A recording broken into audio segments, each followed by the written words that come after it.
Welcome to the Internet Mop, where we have the rundown on fashion styles, tips, and trends for you to upgrade your wardrobe and stay in the know.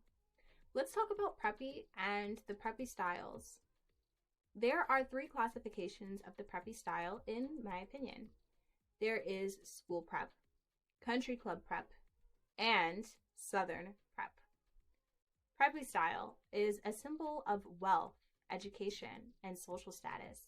It can be seen in media such as the movie Clueless, the series Gossip Girl, and even the movie Legally Blonde. Let's first get into school prep. But before we do, let's look at the word prep. The word prep is short for the word preparatory, as in preparatory school. Preparatory was seen in uniforms such as Ivy League schools or other high-paying private schools that require uniforms, and you can often see these kinds of styles that are worn by people who attend these schools. You see plaid, you can see Letterman jackets or blazers, you see thigh-high stockings and knee-high stockings. You see Mary Janes, loafers, heels, and a surprising uprise of ballet flats. The school prep aesthetic has the essence of old money. They are emulating their parents, who most likely work at high-paying or high societal jobs like lawyers, businessmen, bankers, financial advisors, CEOs. Think school prep as casual business trainees for the youth. It's easy to emulate these in media if you want to attain the school prep look. When we merge school prep with country club prep, they can go hand in hand. I decided to separate the country club prep with school prep because there is such a relaxed difference between the two. Country club prep can wear a lot of pastel, as I mentioned, but also have sporty attire that is not just to be seen in sport.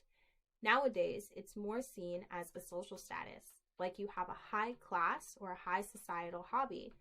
A lot of the country club styles include golf shirts, polo shirts, tennis skirts, often sweaters draped around the shoulders. Country club style can be seen as laid-back elegance. You may have sweater vests that are ribbed and paired with a tennis skirt or a button down. It's very relaxed, but also put together, and it catches the attention of most people in this high class or preppy society. Moving on a bit to the Southern prep. Southern prep has its own style, and it's very different from school prep and country club prep. You can see the elements of school prep with plaid. However, Southern prep is louder. The colors are brighter and they reflect more joy. The tones are not as muted as our typical school attire. We often see Southern prep with hues of pinks, blues, teals, greens. We have our special Southern prep brands like Tory Burch, Vineyard Vines, even J. Crew or Lilly Pulitzer. A lot of Southern prep uses patterns, and the patterns can often be overwhelming, but very niche to this kind of aesthetic. Southern prep has a lot of room to expand into different categories. Just like Southern prep and country club prep have different styles and significance, Southern prep has the same, that you can wear a nice dress inspired by the 1950s with a simple bodice and flared skirt. But in the same week, you can have leggings from Lululemon paired with an oversized shirt from Vineyard Vines and some sneakers or Sperry's, and you are a Southern icon for Southern prep.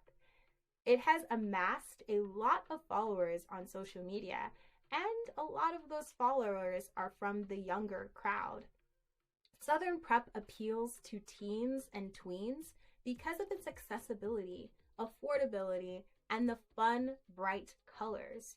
It makes it seem youthful, but it does still extend to the older generation as well. The variations of Southern prep makes it easy and super interesting to study because of how it can vary but still remain in the same lines of Southern prep. A lot of activities of your affluent Southern girl can be a little different from our Northern prep girl. Our Southern girl could be found fishing, hiking, or even hunting on the weekends with their friends and family. You will see a lot of affluent people in the South attend cotillions and debutantes, and then in the same week go fishing with these same people. These activities require a bit more movement, hence the leggings and oversized shirts, or even boat shoes. They have a lot of room for being casual. However, Southern prep is not adapted by high fashion because of how simple it can be. In my opinion, you don't really find a lot of Southern prep in places like New York, Paris, or Milan because it's very niche to Southern culture, which is what makes it so interesting. You do find, however, the adaptation of cowboy culture adapted in these places, like cowboy boots, cowboy hats, and leather belts. But that is a video for another time. Southern prep is something that has been passed down from generation to generation and still the best kept secret of the South. The best about style is the adaptation of it all. It stems from this wonderful style of clothing.